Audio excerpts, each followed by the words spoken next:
Olá, sejam bem-vindos. Eu sou o Carlos Miceli e esse é o nosso segundo encontro para falar de arte e seus aspectos e características básicas. No encontro passado, falei da metodologia que estou utilizando e das linguagens e estilos artísticos desde a pré-história até o período bizantino. E nesse segundo encontro, vou falar do Renascimento ou período renascentista, em suas fases chamadas de 300 no século XIV, considerado como pré-renascimento, 400 no século XV, sendo um período de transição, e 500 no século XVI. Nesses períodos e movimentos da história, ocorreram grandes transformações comerciais, urbanas, intelectuais, artísticas e culturais, e inicialmente na região onde atualmente é a Itália, e se espalhando para toda a Europa. Foi um período de transição entre a Idade Média e a Idade Moderna da humanidade. O Renascimento foi um período da história europeia em que ocorreu uma busca aos temas, ideais e técnicas utilizadas pela Grécia e Roma durante a Antiguidade, nos segmentos da arte, da ciência e da filosofia, se opondo às concepções medievais. As principais características do Renascimento foram o humanismo, com a valorização do ser humano, colocado no centro de tudo e do universo, sendo essa concepção chamada de antropocentrismo. O racionalismo, valorizando a razão humana, tornando-se a base do conhecimento. O cientificismo, classificando a ciência como a melhor forma de compreender o mundo. Inúmeros fatores conjugados criaram as condições para o início do renascimento cultural. E, em termos gerais, trata-se do amadurecimento dos mesmos fatores que estimularam uma renovação intelectual e artística nos séculos XII e XIII. No plano econômico, o renascimento comercial reativou o intercâmbio cultural entre Ocidente e Oriente. As expedições denominadas cruzadas contribuíram muito para esse fim. Foram criadas novas rotas entre o Ocidente e o Oriente e o desenvolvimento comercial, com o declínio do sistema feudal e a ascensão da burguesia e sistema financeiro. Com relação à literatura, com textos que se voltavam para crônicas e biografias, surge o pensamento humanista e o antropocentrismo e se destacam os escritores Dante Alighieri e Francesco Petrarca. Houve um interesse para uma retomada dos valores clássicos greco-romanos.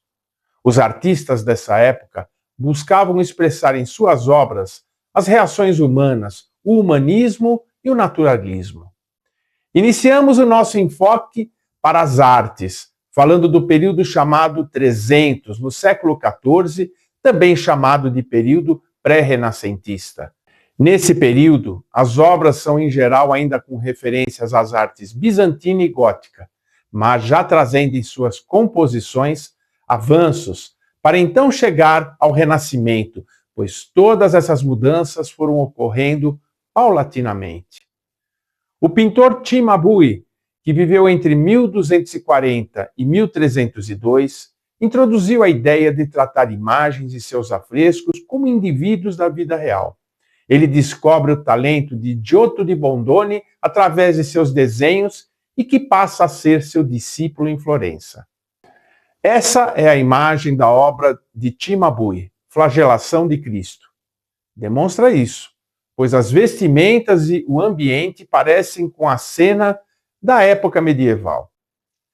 Giotto di Bondone, que viveu de 1266 a 1337, nasceu na Itália e foi considerado o precursor da pintura renascentista, o elo entre essa e a pintura medieval. Introduziu a perspectiva na pintura.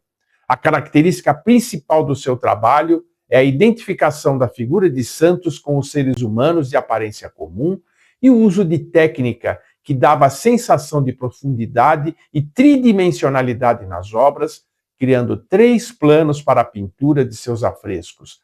Procurava obter volume e altura realista nas figuras em suas pinturas. Foi contratado para pintar afrescos na Capella Scrovegni, em Pádua, sendo esse considerado seu maior trabalho entre 1303 e 1310. Ele retrata cenas da vida da Virgem Maria e da Paixão de Cristo. Nessa época, Giotto teve contato com o escritor e poeta Dante Alighieri, autor da obra de literatura A Divina Comédia, tendo influenciado na temática do juízo final nos afrescos da Capella Scrovegni. Apenas lembrando o que foi explicado no encontro passado, afresco é a técnica de aplicar pigmentos diluídos em paredes ou tetos de gesso ou argamassa ainda frescos. Nessas imagens, podemos ver afrescos de Giotto de Bondone produzidos em Pádua. No afresco do juízo final, a cena tem um lado a salvação e do outro o inferno, sendo a pintura do lado da salvação toda organizada e do lado do inferno, com figuras assustadoras, lugar de castigos e também uma figura maior representando o diabo. No afresco, o beijo de Santa Ana em Joaquim, temos a primeira cena de beijo pintada na história. E na adoração dos magos, podemos reparar nesse afresco que a posição da Virgem Maria é deitada e observando, sendo uma inovação para a época, que trouxe mais realismo à cena. Já no afresco O Beijo de Judas, vemos Jesus com um olhar penetrante e toda a cena transmite uma tensão, com um confronto entre os seguidores de Jesus e os soldados que foram prendê-lo.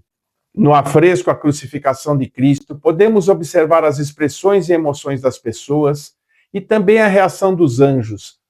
Outra inovação aqui é a técnica do escorço, na pintura dos 2 anjos acima da cruz, que pelo ângulo de observação influencia a perspectiva ou forma como vemos, pois parece que a distância do elemento na cena é mais curta e com efeito tridimensional. Por essas inovações, Giotto é considerado o primeiro expoente da pintura renascentista. Ele revolucionou a pintura ao criar a noção da tridimensionalidade, utilizando a técnica da perspectiva linear. Giotto, com a ajuda de colaboradores, também produziu afrescos na Basílica Maior de São Francisco, em Assis, na Itália, e são 28 cenas da vida de São Francisco com base nos relatos de São Boaventura e realizados graças aos seus talentos criativos e imaginativos. Podemos ver aqui alguns deles. Aqui a imagem do interior da Basílica Maior de São Francisco, com as paredes decoradas com os afrescos de Giotto na parte inferior. Essa imagem representa São Francisco recebendo os estigmas ou chagas de Jesus em suas mãos. E o afresco com São Francisco doando suas roupas a um andarilho.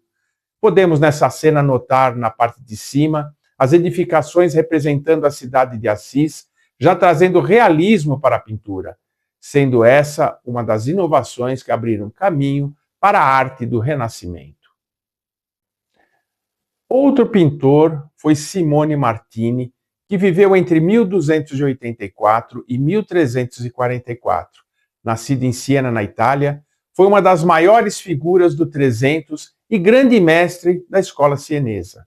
Ele foi uma grande figura no desenvolvimento da arte italiana e influenciou grandemente aquilo que veio a se chamar gótico internacional, com o uso mais racional da perspectiva, sendo essa a arte gótica tardia no norte da Itália e na França.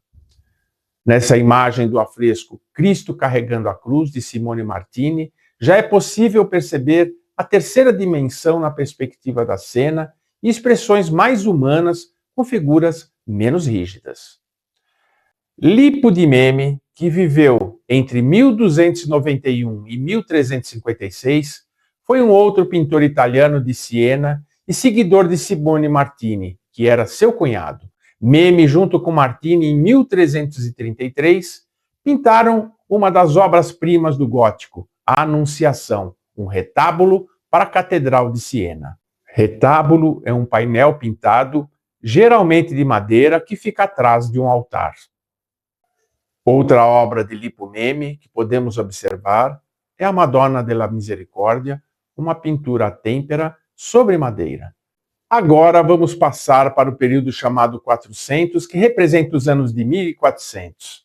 Refere-se aos eventos culturais e artísticos do século XV na Itália, que nessa época eram as repúblicas italianas. Engloba tanto o final da Idade Média, com a arte gótica e o gótico internacional, quanto o começo do Renascimento.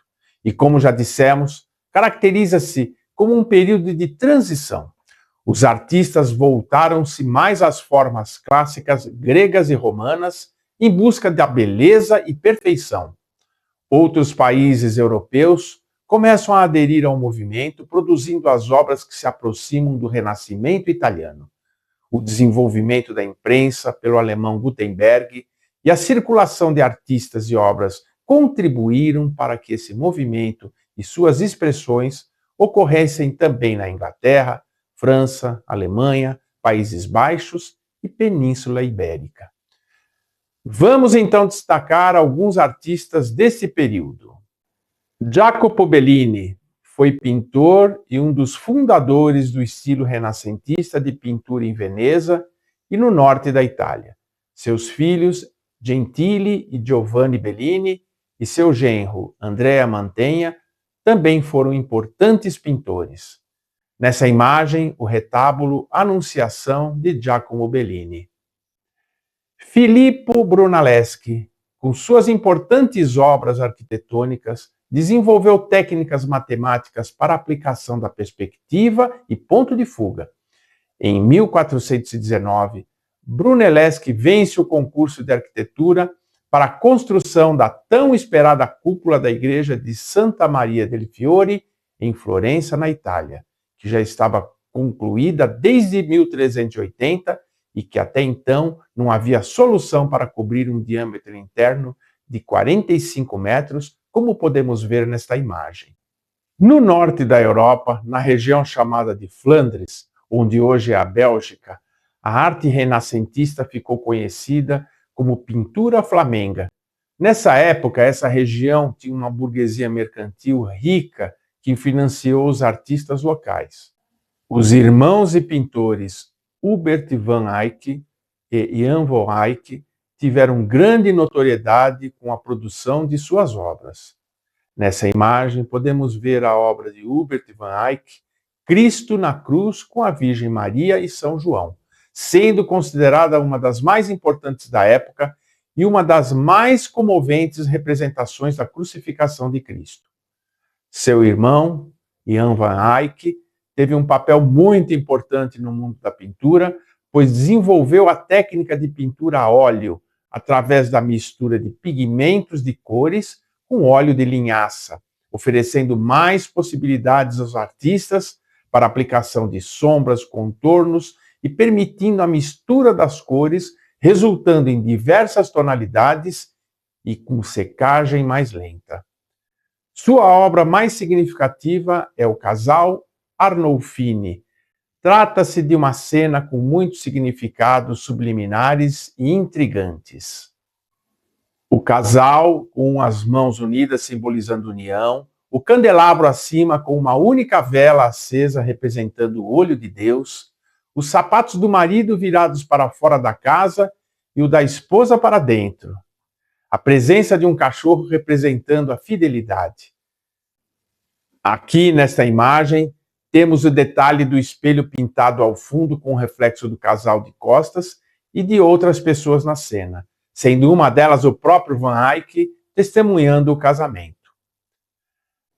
Paolo Cello foi um pintor de Florença que aplicava técnicas de perspectiva, efeitos de relevo e profundidade e uso do claro e escuro.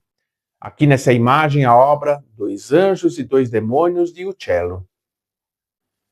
Fra Angelico, pintor italiano, sendo outro precursor da pintura renascentista. Usava a arte como fonte de pregação do Evangelho.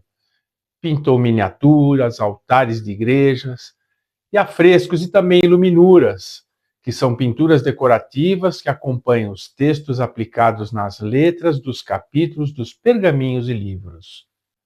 Por volta de 1425, confirmou os votos de ordenação e se tornou frade da Ordem Dominicana. Podemos ver nessas imagens as iluminuras de Fra Angelico e o retábulo da Madonna e o Menino. Agora vamos falar do pintor Masaccio. Ele iniciou seus trabalhos em Florença, estudando a arte de Giotto. Foi o primeiro mestre da Renascença italiana e o primeiro grande pintor italiano depois de Giotto. Ele teve uma compreensão sobre as pinturas de Giotto nesse período de final da Idade Média, servindo também de influência para muitos artistas, pois seus afrescos eram feitos com técnica de perspectiva e com estilo naturalista, se afastando do estilo bizantino. Nessa imagem, o afresco de Masaccio, o pagamento do tributo. Podemos observar que no uso da perspectiva linear, ele estabeleceu como ponto de fuga a cabeça da imagem de Jesus. Outra inovação na composição da cena são os 3 instantes dessa passagem bíblica, com Jesus no centro, dando instruções ao apóstolo Pedro, à direita da pintura, Pedro retirando a moeda da boca de um peixe, e do lado esquerdo, Pedro pagando o tributo com a moeda. Esse afresco faz parte do conjunto pintado nas paredes da Capella Brancati, da igreja de Santa Maria del Carmine, em Florença. Essa é outra obra de Masaccio. É uma pintura à têmpera sobre madeira, do ano de 1426, hoje no acervo do Museu Nacional de São Mateus, em Pisa, na Itália. Um nome muito importante e influente desse período é do escultor Donatello, que trabalhou em Florença, Prato, Siena e Pádua, recorrendo a várias técnicas para a confecção de esculturas com o uso de materiais diversos como mármore, bronze e madeira. Seu estilo abriu caminhos para a realização de esculturas da modernidade. Essa é a escultura em mármore do rei Davi, feita por Donatello em 1409, com 1,91 m de altura. Essa outra escultura em bronze de Davi, feita por Donatello em 1440, por encomenda da família Medici, tem 1,59 m. Aqui nessa representação temos Davi depois de matar o filisteu Golias, cuja cabeça está a seus pés. Está na posição chamada de contraposto, com uma das pernas mais relaxadas. Em sua mão esquerda ele segura a pedra que atingiu Golias, e em sua mão direita a espada que cortou a cabeça. O jovem herói está usando um chapéu com uma coroa de louros. O nu traz harmonia e lembra as estátuas gregas e romanas, e a composição transmite emoção humana e naturalismo. Está no acervo do Museu Nacional de Bargello, em Florença. Aqui temos a escultura de Donatello, feita em madeira e gesso, e é a Madalena arrependida, e demonstra muito realismo. Encontra-se no Museu da Ópera de Santa Maria del Fiore, em Florença. Outro artista a ser citado é Andrea del Verrocchio, que era escultor, ourives e pintor. É considerado um dos pintores mais influentes de seu período. Tinha uma oficina em Florença, onde produzia seus trabalhos e também recebia seus alunos, entre eles Leonardo da Vinci, Sandro Botticelli, Perugino e Ghirlandaio. Essa escultura de Verrocchio, Cristo e São Tomás, está na parte externa da igreja San Michele, em Florença. E podemos ver também essa sua escultura em bronze de Davi com a cabeça de Golias, que tem 1,20 m e concluída por volta do ano de 1475. Também foi uma encomenda feita pela família Medici. Como podemos verificar, essa composição tem referências à escultura realizada por Donatello, embora não representado com o nu. Está no Museu Nacional de Bargello, em Florença. Piero della Francesca foi um pintor italiano que também inovou ao criar ambientes tridimensionais, com a perspectiva linear, luz e sombra e criação de volumes. Em suas obras, utilizou tela e pintura a óleo com temática sacra, retrato e representação da natureza. Aqui nessas imagens, temos o exemplo do uso da matemática em busca da perspectiva, na obra que representa a Nossa Senhora sentada num trono com Jesus no colo, rodeada por um grupo de santos, e pelo Duque Federico da Montefeltro, com armadura e ajoelhado, e que encomendou essa obra. Nessas figuras, com essas linhas traçadas, podemos ter uma melhor compreensão do estabelecimento do ponto de fuga e da perspectiva linear que o artista utilizava para dar noção de profundidade e tridimensionalidade. Ele também é o autor do retrato do Duque de Urbino, Federico da Montefeltro, com a duquesa. Em destaque também o pintor Andrea Mantegna, que iniciou seus trabalhos artísticos em Pádua e posteriormente passou para Mântua, Verona, Roma e Veneza, onde teve contato com Jacopo Bellini e seus filhos. Na sua pintura, A Lamentação sobre o Cristo Morto, utilizou a técnica do escorço para mostrar o corpo de Jesus de uma maneira mais realista. Como já falamos anteriormente, a técnica do escorço, que pelo ângulo de observação parece que a distância do elemento na cena é mais curta e com efeito tridimensional. Essa é a pintura a óleo sobre madeira de Andrea Mantegna, representando São Jerônimo, que viveu numa caverna e fez a tradução da Bíblia do hebraico e do grego para o latim, e que foi chamada de Vulgata. Pertence ao acervo do MASP em São Paulo. O pintor Giovanni Bellini foi provavelmente o mais conhecido da família Bellini de pintores venezianos. Ele foi considerado como tendo revolucionado a pintura veneziana, levando-a a um estilo mais sensual e colorido. Por meio do uso de tintas a óleo límpidas e de secagem lenta, Giovanni criou tonalidades ricas e profundas e sombras detalhadas. Suas cores suntuosas e paisagens fluentes e atmosféricas tiveram um grande efeito na escola de pintura veneziana, especialmente em seus alunos Giorgione e Tiziano. E aqui nós temos imagens de suas obras. A Agonia no Horto, que tem Jesus em oração e os apóstolos dormindo, e a paisagem com outros elementos ao fundo, num jogo de luz da aurora. Madonna e o Menino Jesus, onde vemos o menino em pé abraçado à mãe. Pertence ao acervo do MASP, em São Paulo. Sandro Botticelli foi um pintor de Florença, patrocinado pela família Medici.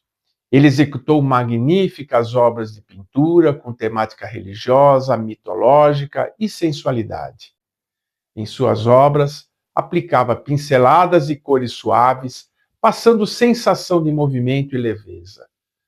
Foi bem relacionado no círculo florentino, trabalhando também para o Vaticano, produzindo afrescos nas paredes da Capela Sistina. Aqui suas obras com maior notoriedade: O Nascimento de Vênus e a Primavera, sendo essas um resgate da mitologia romana. Simonetta Vespucci foi uma nobre italiana que serviu de modelo para essas obras.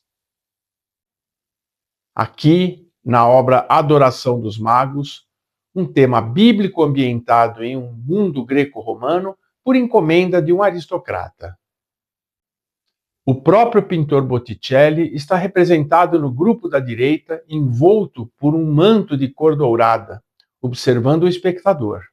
Os demais personagens representam a nobreza, burgueses e membros da família Medici, retratados como reis magos.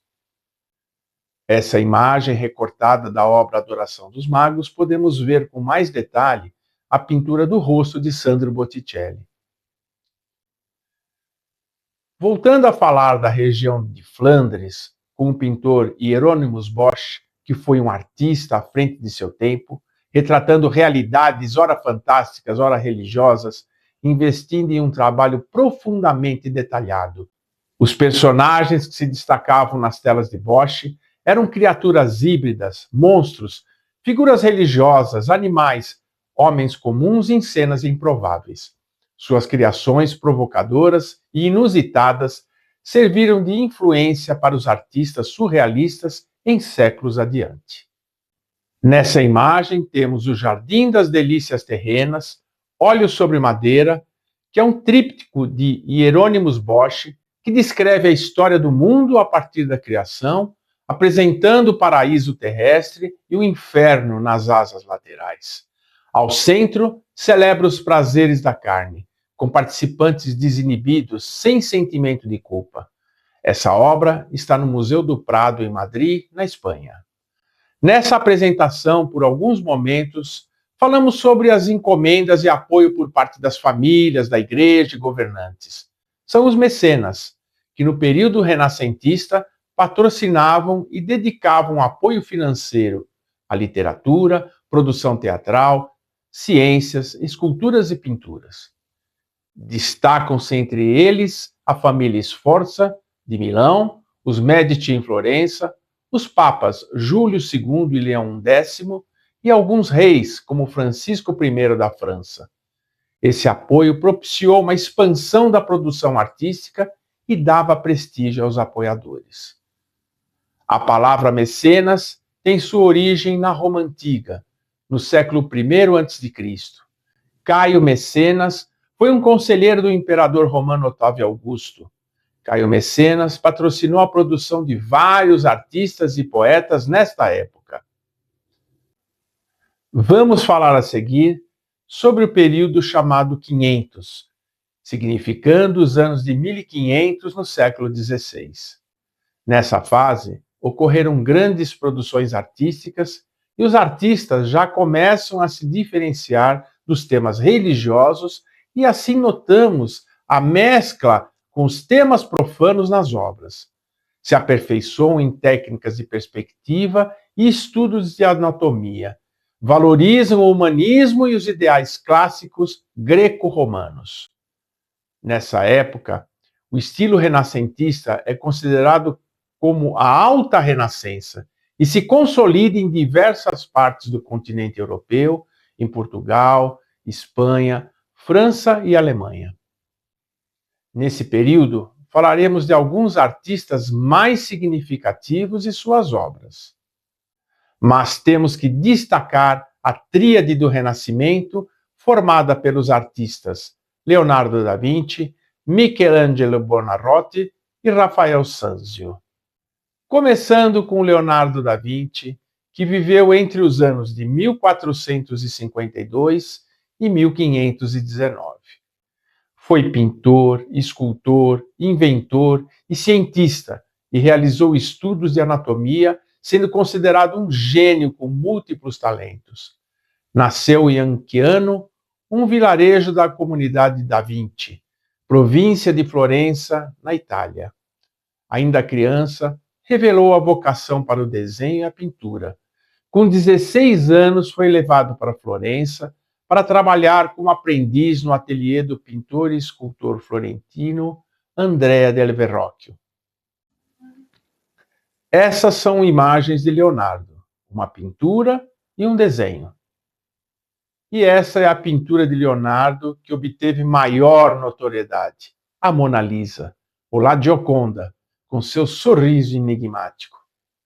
Leonardo desenvolve a técnica do esfumato, que é o efeito esfumaçado para o plano de fundo e nas figuras, evitando os contornos marcantes através da graduação de sombra e luz. Como podemos ver, ao fundo ele introduz uma paisagem que na pintura se mistura com a pessoa retratada devido à ondulação dos cabelos. Ele produziu a obra a partir do ano de 1503 e a mulher pintada era Lisa Gherardini, esposa de Francesco del Giocondo, um comerciante de Florença. Por essa razão é conhecida como La Gioconda. Essa obra pertence ao Museu do Louvre, em Paris.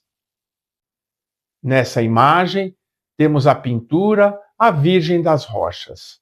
Aqui, Leonardo também utiliza a técnica da sombra e luz para dar um efeito de profundidade e tridimensionalidade, e o esfumato nas bordas das figuras. A figura ao lado é um anjo apontando para João Batista, que teve a missão de abrir os caminhos para Jesus. A composição ocorre num cenário rochoso, com significados místicos, e tem as figuras de uma forma piramidal, dando equilíbrio e harmonia para a obra. E temos também uma das obras de Leonardo mais famosas e reproduzidas, A Última Ceia, que é uma pintura numa superfície seca da parede do refeitório da igreja Santa Maria delle Grazie, em Milão, na Itália. Portanto, não é um afresco. Retrata o momento em que Jesus está reunido com os apóstolos e revela que será traído. Podemos reparar nas expressões e reações dos apóstolos, gerando com isso uma tensão e drama para a cena. Leonardo pinta os apóstolos em grupos de 3 e Cristo ao centro. Essa pintura tem várias simbologias e também foi aplicada a técnica de perspectiva linear. Durante esses anos todos, essa pintura sofreu vários danos devido a problemas climáticos, falta de manutenção e com ataques ao prédio na Segunda Guerra Mundial. Foi restaurada em 1999, depois de 21 anos de trabalho. Aqui a pintura Salvator Mundi, ou Salvador do Mundo. É uma obra produzida em torno do ano de 1500 e sua técnica e composição é comparada à Mona Lisa. É um tema da iconografia de Jesus Cristo, que aqui está com a mão direita erguida, dando uma bênção, e na mão esquerda segurando um globo. Foi vendida em 2017 em um leilão pelo preço recorde de 415 milhões de dólares. Esse é o Homem Vitruviano. É o nome de um desenho icônico e representa o ideal clássico do equilíbrio, beleza, harmonia e perfeição das proporções do corpo humano. Adjetivo derivado do nome Marcus Vitruvius Pollio, que foi um arquiteto romano que descreveu em um de seus trabalhos as proporções ideais do corpo humano. E aqui imagens de alguns trabalhos e desenhos inventados de Leonardo, que para a época eram avançados e que inspirou gerações, contribuindo para o desenvolvimento da humanidade. Outro grande artista desse período foi Michelangelo Buonarroti, que viveu entre os anos de 1475 e 1564.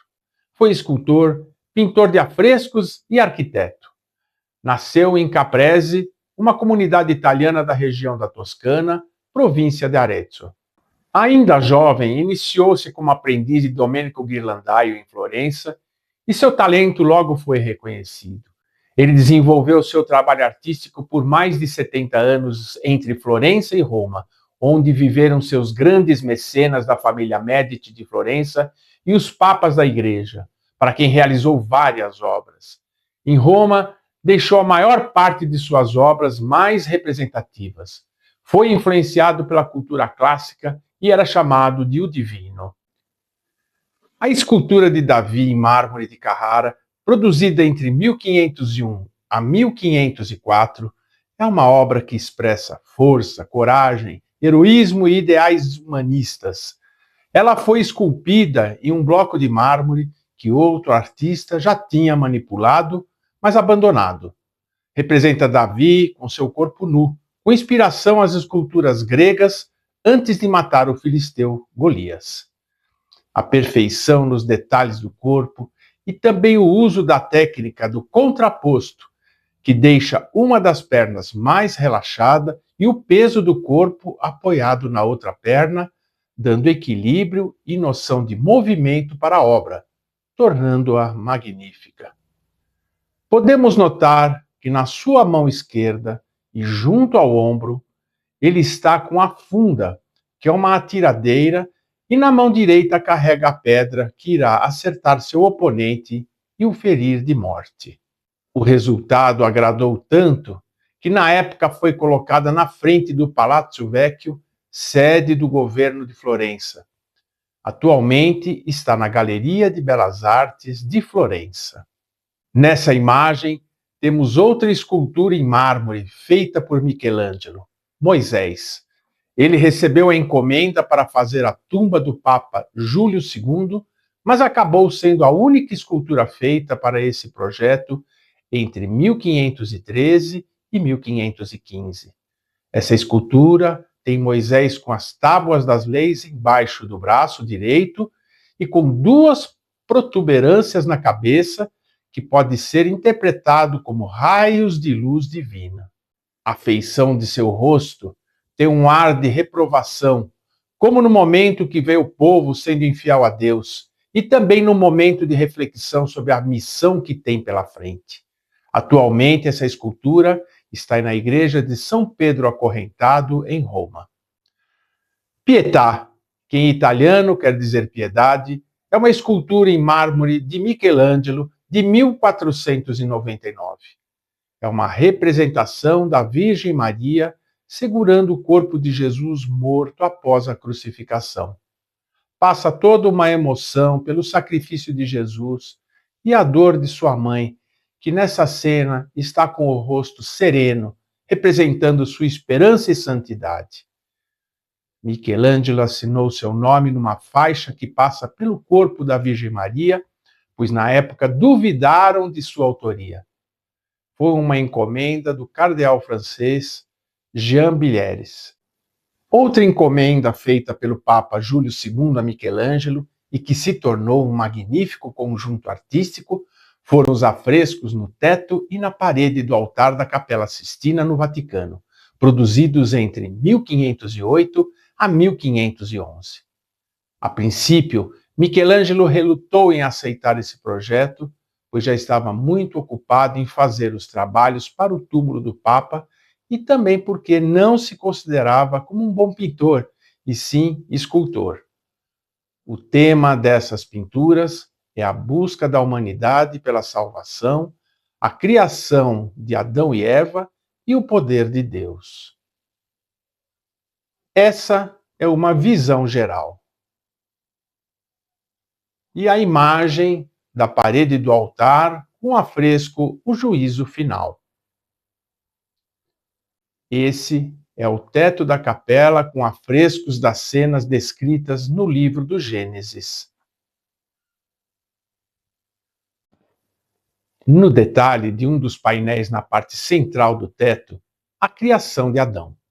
Nota-se aqui que Deus está apontando o dedo e esticando ao máximo, e Adão está com o dedo retraído, fazendo uma alusão de que a decisão de buscar a Deus é sempre nossa.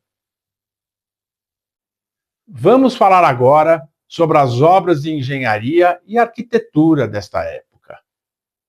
Destaca-se o projeto de construção da Basílica de São Pedro em Roma, no Vaticano.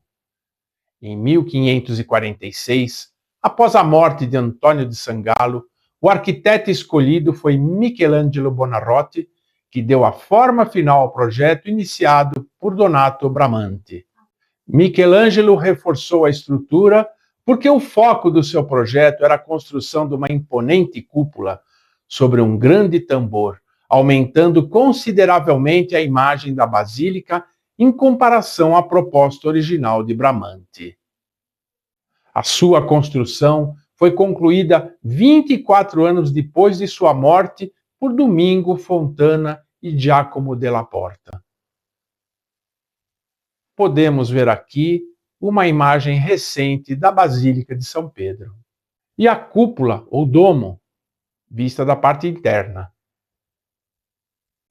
Outro grande artista dessa chamada tríade do Renascimento é Rafael Sanzio, que viveu entre 1483 e 1520. Nasceu em Urbino, Itália, e foi mestre da pintura e da arquitetura durante o Renascimento italiano, reconhecido pela perfeição e suavidade de suas obras. Junto com Michelangelo e Leonardo da Vinci, forma a tríade de grandes mestres desse período. Inicialmente recebeu orientações de seu pai, Giovanni Santi, que era bem relacionado na corte do duque Federico Montefeltro. Posteriormente, foi aprendiz no estúdio de Pietro Perugino, em Perugia. Quando estava com 21 anos, foi para Florença e depois para Roma. Em 1512, Rafael recebeu a encomenda do Papa Júlio II para pintar a Madonna Sistina para a igreja de São Sisto. Após a morte do Papa Júlio II, Rafael continuou trabalhando para o sucessor, o Papa Leão X, assumindo também projetos como arquiteto. Contava com a ajuda de diversos discípulos e acumulou inúmeras tarefas.